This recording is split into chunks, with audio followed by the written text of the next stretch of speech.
សំរងចរណៃស្រងស្រទុន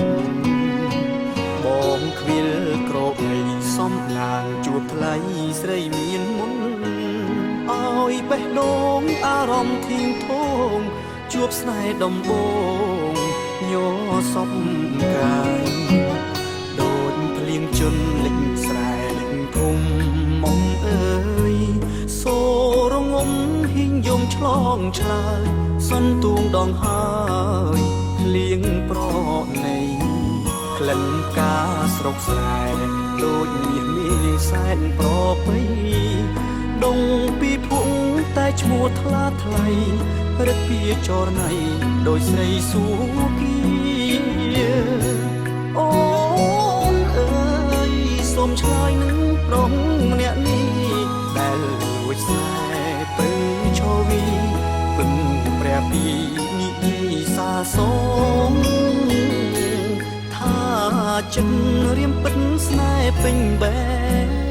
ដូងប្រាប់ស្រីយល់ផងដឹងទេនួនអងបងលួចស្នេហ៍សាបេះដូងផ្ញើតាមក្តាមខ្យងឆ្លងទៅសូមបើកទ្វារបេះដូងពើស្នេហ៍ប្រុងខ្លៅជ្រៅនឹងស្ងួនមែនបងស្មោះពិនគ្មានចិត្តនឹងក្បត់នឹងនួនក្រមែនពិនតែចិត្តខ្លួនត្រូវត្រង់ខួននួនស្នេហ៍មិនខំ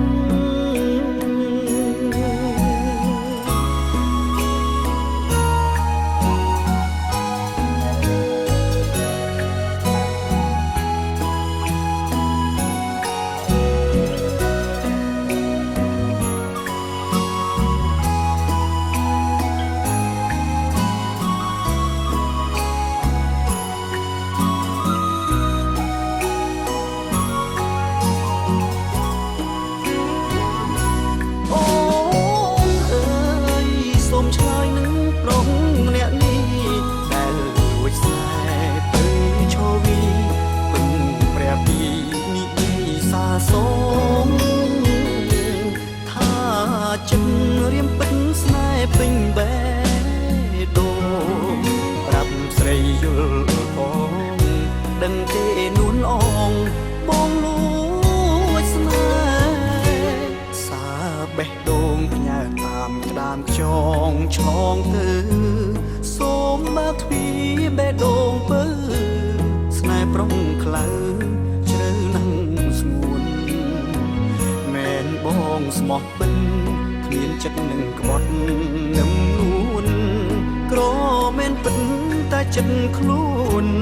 ត្រូវត្រង់ខ្លួននួនស្នេហ៍មិនខំ